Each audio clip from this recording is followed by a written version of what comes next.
করবে। রব বলছেন ওয়ালাউ তারা ইয ওয়াকিফু আলান নার فقالوا يا ليتنا نرد ولا نكذب بآيات ربنا ونكون من المؤمنين।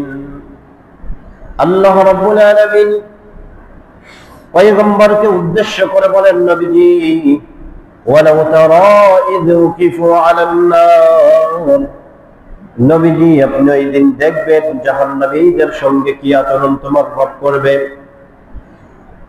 ইয ওয়াকিফু আলান নার, তাদের কাঁধের ভিতরে ধরে জাহান্নামের কিনারায় যখন নিয়ে আসা হবে, পিছু ধাওয়া করে নিয়ে আসা হবে।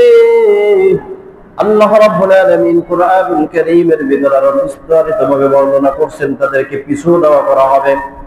ভেড়ার পালগুলোকে যেমন করে পিছু থেকে লাঠি দিয়ে চার্জ করে করে সামনের দিকে নিয়ে যাওয়া হয়, ওই জাহান্নামীদেরকে কাঁধের ভিতরে ধরে ধরে জাহান্নামের দিকে যখন নিয়ে যাওয়া হবে, ওই দিন জাহান্নামীর এই শাস্তির অবস্থাটা দেখে জাহান্নামে ঢোকার কিছুক্ষণ আগে যখন কিছুটা সময় তারা পাবে ঢোকার জন্য, ওই সময় এই বান্দাগুলো আফসোস করে করে বলবে ইয়া লাইতানা নুরাদ্দু ওয়া লা নুকাযযিবা বিআয়াতি রাব্বিনা ওয়া নাকুনা মিনাল মুমিনিন। আয় আফসোস, আজকের দিনে যদি আমাদেরকে ফেরত পাঠানো হতো, আর কোনদিন আমরা আয়াতগুলোকে অস্বীকার করতাম না। ওয়া লা নুকাযযিবা বিআয়াতি রাব্বিনা, আর কোনদিন আমরা আয়াতগুলোকে অস্বীকার করতাম না। ওয়া নাকুনা মিনাল মুমিনিন, অবশ্যই অবশ্যই আমরা মুমিন হয়ে দুনিয়া থেকে আসতাম। মুসলমান বুঝে থাকলে বলেন তো দেখি, ওই দিন এই আফসোস করলে আমার আল্লাহ পুনরায় দুনিয়ায় পাঠাবে নাকি? পাঠাবে? আল্লাহ কিন্তু পাঠাবে না। কিন্তু আল্লাহ রাব্বুল আলামিন এই জায়গায় শুধুমাত্র জাহান্নামীকে কোন ভঙ্গিতে জাহান্নামে নেবেন এই পদ্ধতিটা বর্ণনা করছে। ব্যাপারটা এমন নয়, বরং আল্লাহ তাআলা দুইটা কারণ বর্ণনা করছে কি কি কারণে তারা জাহান্নামে যাবে।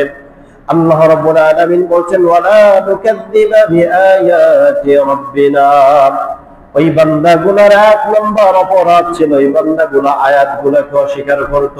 নাউজুবিল্লাহ বলেন।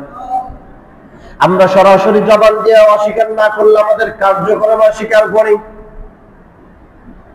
মসজিদের ইমাম কোরআন সুন্নাহ দিয়ে কথা বলে, আপনি এই জায়গায় একজন যদি কারো গায়ে লাগছে বা দলের বিপরীত গেছে, সে আইসা ঝগড়া বাঁধাবে, আপনারা পাঁচজনকে ইমামের পক্ষে দাঁড়ায় কবেন ইমাম সাহেব যা কইছে এইটাই ঠিক, বেটা তুই ফাজলামি করস।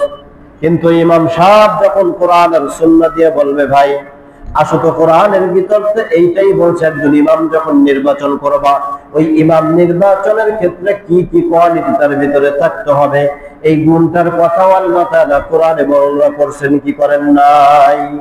আল্লাহ রাব্বুল আলামিন বলছেন একজন রাষ্ট্রপ্রধান যিনি হবেন, ওই ব্যক্তির ভিতরে চারটা কোয়ালিটি না থাকলে ওই ব্যক্তি রাষ্ট্রপ্রধান হওয়ার মতন যোগ্যতা রাখে না।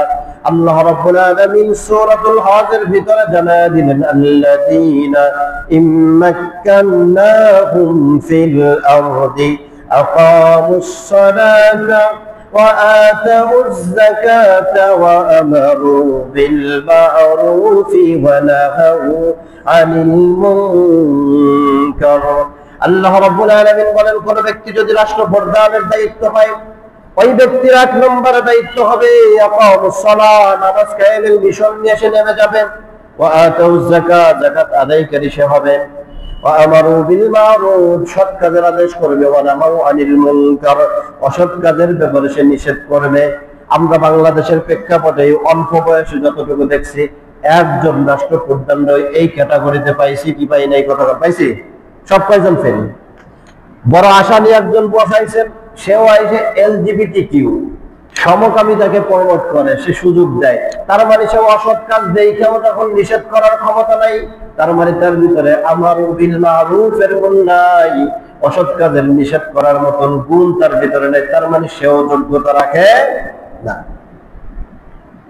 আল্লাহ রাব্বুল আলামিন বলছেন এক নম্বর হলো কোরআনকে কমপ্লিট ভাবে মানতে হবে।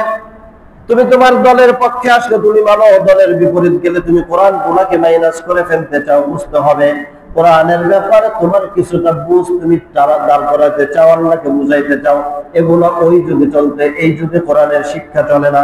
তুমি কোরআন থেকে দলিল দিয়ে নামাজ পড়তে ভালোবাসো, তুমি কোরআন থেকে দলিল নিয়ে রমজানের রোজা পালন করতে ভালো লাগে, কোরআন থেকে দলিল নিয়ে তুমি দাওয়াত খাওয়াটাকে পছন্দ করো, কোরআন থেকে দলিল নিয়ে হয়তোবা যাকাত দান করাটাকেও তুমি পছন্দ করো, কিন্তু কোরআন যখন বলে কেউ চুরি করলে তার হাতটা কেটে দাও, আল্লাহ বলছেন ওয়াস-সারিকু ওয়াস-সারিকাতু ফাকতাউ আইদিয়াহুমা জাযাআন বিমা কাসাবা নাকালাম মিনাল্লাহ।